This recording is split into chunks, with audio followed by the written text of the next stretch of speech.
বন্ধুসকল, এই ভিডিঅ'টিত মই পৰিৱেশ অধ্যয়নৰ ওপৰত 20টা গুৰুত্বপূৰ্ণ প্ৰশ্ন আলোচনা কৰিব ওলাইছোঁ, যিকেইটা সচৰাচৰ যিকোনো কম্পিটিটিভ এক্সামত সুধিব পাৰে। গতিকে আপোনালোকে ভিডিঅ'টো শেষলৈকে চাব। প্ৰথম প্ৰশ্নটো হ'ল, শাৰী শাৰীকৈ ৰোৱা গছৰ শাৰীৰ মাজত হোৱা কৃষি শস্যক কি বুলি কোৱা হয়? ক. সামাজিক বননীকৰণ, খ. ঝুম, গ. টাইগ্ৰা পদ্ধতি, খ. কৃষি বননীকৰণ। ইয়াৰ সঠিক উত্তৰটো হ'ব কৃষি বননীকৰণ।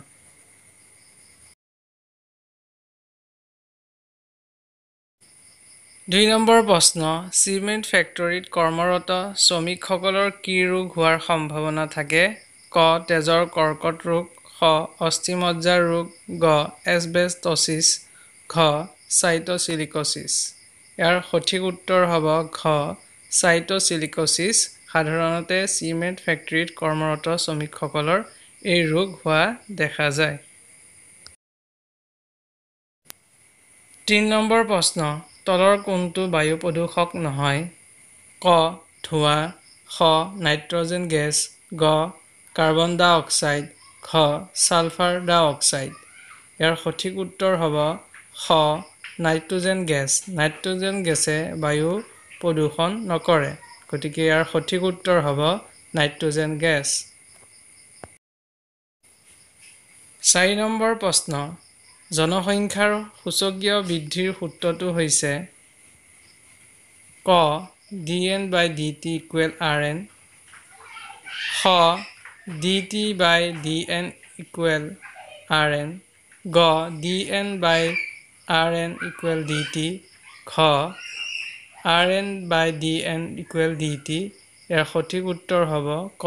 dN/dt = Rn।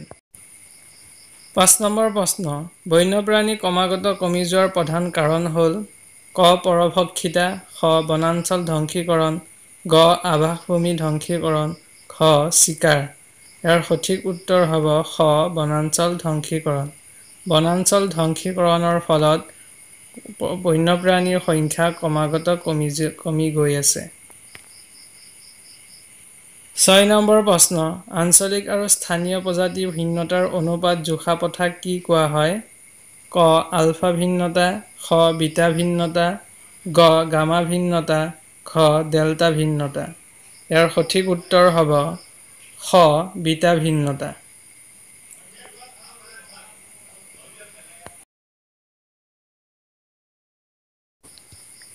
৭ নম্বৰ প্ৰশ্ন, মানুহৰ ক্ৰিয়াকলাপৰ কাৰণে সৃষ্টি হোৱা পৰিৱেশৰ অসুবিধাজনক পৰিৱৰ্তনক কি কোৱা হয়?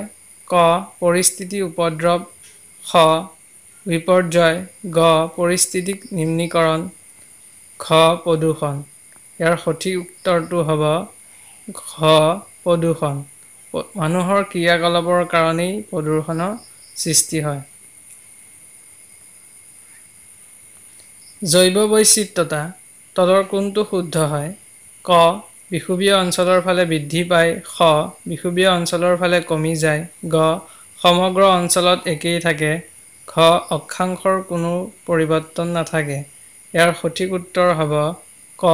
বিষুৱীয় অঞ্চলৰ ফালে বৃদ্ধি পায়।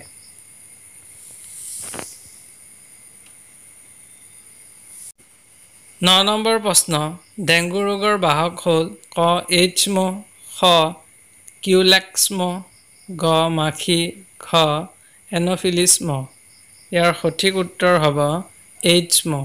এইডছ মহৰ কামোৰাৰ বাবেই ডেংগু ৰোগ হয়।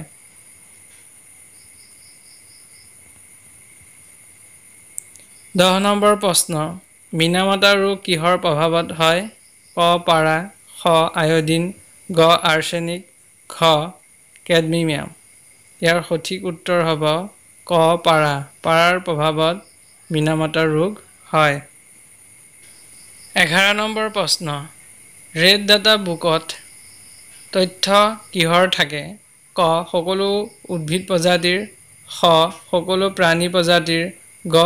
অৰ্থনৈতিক গুৰুত্ব থকা প্ৰজাতিৰ, খ. বিপন্ন প্ৰজাতিৰ। ইয়াৰ উত্তৰ হ'ব খ. বিপন্ন প্ৰজাতিৰ তথ্য ৰেড বুক ডাটাত থাকে। 12 নম্বৰ প্ৰশ্ন অজন স্তৰ ক'ত পোৱা যায় ক থাৰ্মোস্ফিয়াৰত খ ষ্ট্ৰেটোস্ফিয়াৰত গ টপোস্ফিয়াৰত ঘ মেছস্ফিয়াৰত ইয়াৰ সঠিক উত্তৰ হ'ব খ ষ্ট্ৰেটোস্ফিয়াৰত অজন স্তৰ থাকে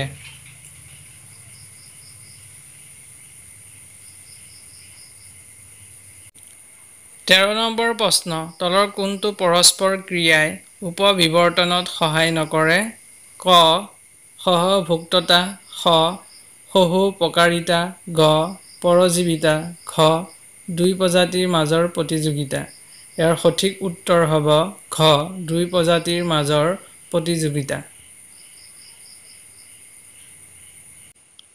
14 নম্বৰ প্ৰশ্ন তলত দিয়া কোনখন দেশত শিশু শ্ৰমিক খনিত নিযুক্তি দিয়া হয় ক ভাৰত খ ব্ৰাজিল গ মেক্সিকো ঘ ইণ্ডোনেছিয়া ইয়াৰ সঠিক উত্তৰ হ'ব ঘ ইণ্ডোনেছিয়াত খনিবোৰত শিশুক নিযুক্তি দিয়া হয় কাম কৰিবৰ বাবে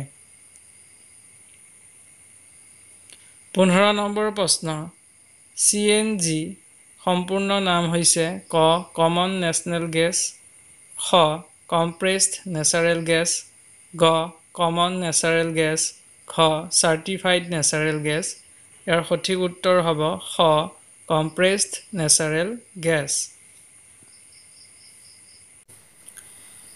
16 নম্বৰ প্ৰশ্ন উচ্চ পোষক খাপত DDTৰ দৰে কীটনাশক দ্ৰব্যৰ উপস্থিতিক কি কোৱা হয় ক বায়' ৰেমিডিয়েশ্যন খ বায়' মেগনিফিকেশ্যন গ জৈৱ বুদ্ধি ঘ জৈৱ প্ৰদূষণ ইয়াৰ সঠিক উত্তৰ হ'ব খ বায়' মেগনিফিকেশ্যন 17 নম্বৰ প্ৰশ্ন BAST বেষ্ট কিহৰ লগত জড়িত ক গোলকীয় উষ্ণতা খ অজন স্তৰ বিন্ধা গ বন্যপ্ৰাণী খ আইচৰ দৰে বিশেষ পৰিৱেশ ব্যৱস্থাপনা ইয়াৰ সঠিক উত্তৰ হ'ব খ ISOৰ দৰে পৰিৱেশ ব্যৱস্থাপনা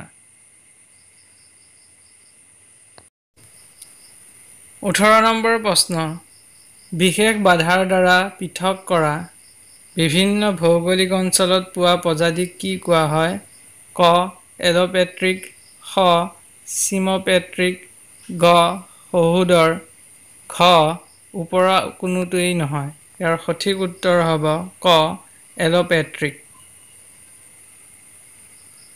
19 নম্বৰ প্ৰশ্ন সেউজগৃহৰ প্ৰভাৱৰ ফলত পৃথিৱীৰ উপৰিভাগে কোনবিধ বিকিৰণ ধৰি ৰাখে ক বিটা ৰশ্মি খ আল্ট্ৰাভায়লেট ৰশ্মি গ এক্স-ৰে ৰশ্মি ঘ ইনফ্ৰাৰেড ৰশ্মি ইয়াৰ সঠিক উত্তৰ হ'ব খ আল্ট্ৰাভায়লেট ৰশ্মি